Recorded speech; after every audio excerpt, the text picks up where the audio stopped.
those changes.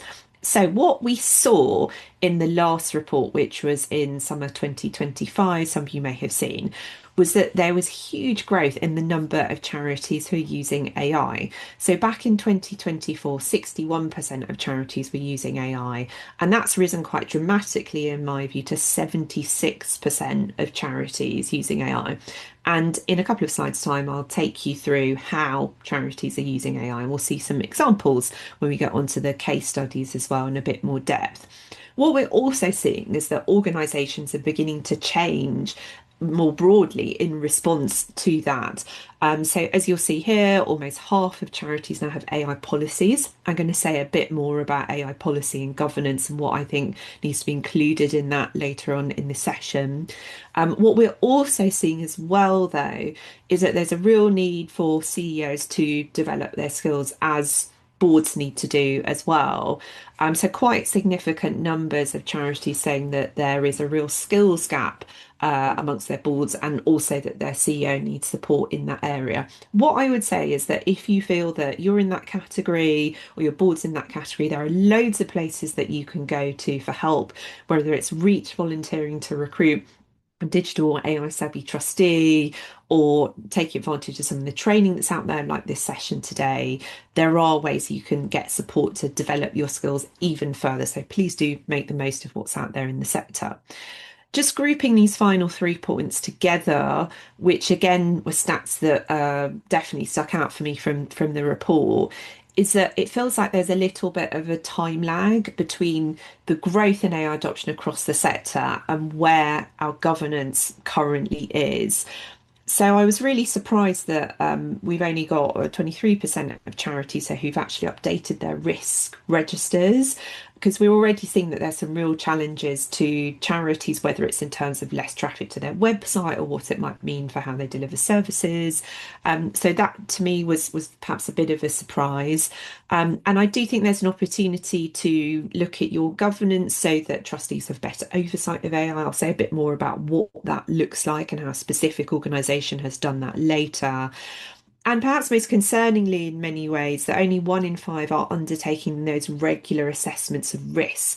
And given the rate of adoption that we're seeing here, there will be risks that are coming to the fore very regularly around bias and privacy and misinformation.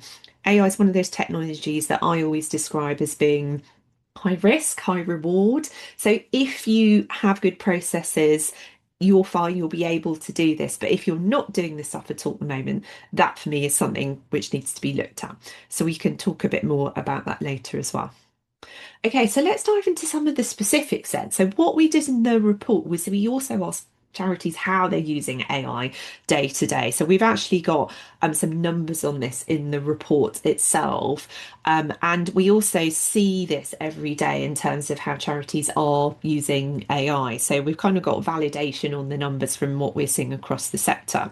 So what I'm quite excited about is that obviously there's a real admin burden in terms of manual processes in particular in a lot of organisations, whether they're small, whether they're large. I bet we all work with people, and we're probably doing this ourselves day to day, picking up quite a lot of administrative work because maybe we don't have the tools in place, or we don't have the resources for the tools we'd really want, or just because the way we use technology has evolved piece by piece in a bit of organic way.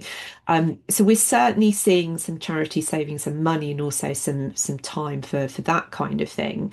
Certainly there's quite a lot of content creation that I'm seeing happening across the sector now. So whether it's people writing reports or writing content for marketing campaigns, I'm sure there'll be lots of people on this call who've done that kind of thing, maybe helping getting AI to help them draft an email or pull a report together or something like that.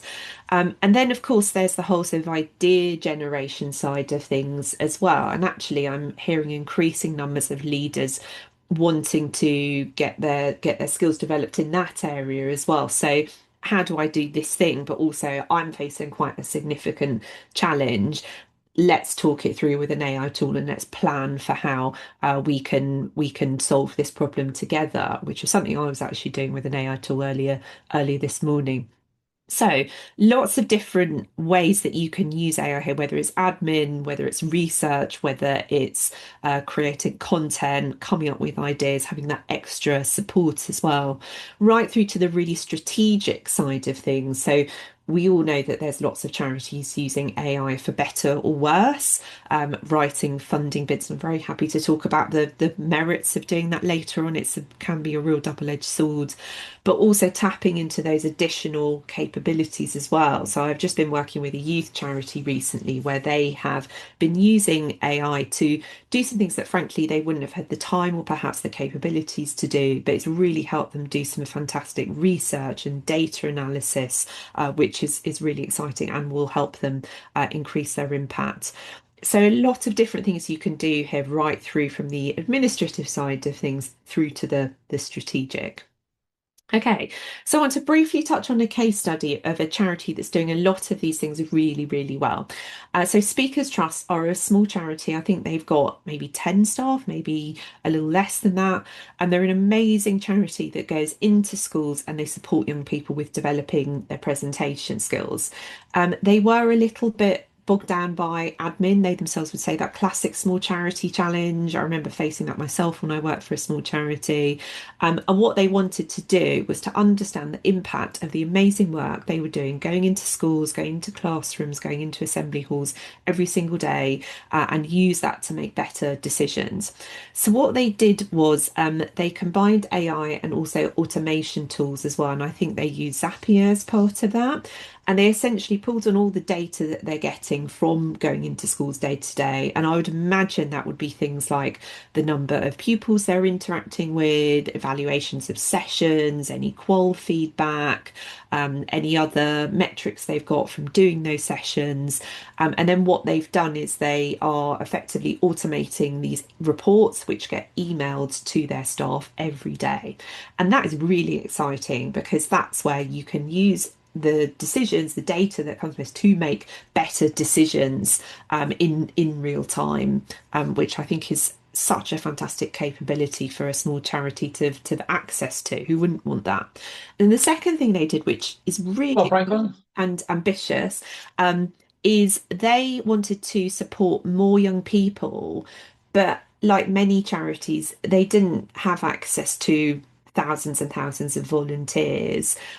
But what they wanted to do was to help more young people get support as and when they needed it. So what they did was they developed an interactive AI coach, which means that if you're a young person and you're giving, say, a presentation in your geography class the next day, you can go and talk to that coach. You can get feedback on your presentation, the content, the delivery, your communication style, and then you can then use that to improve your presentation in real time without necessarily having to interact with a volunteer.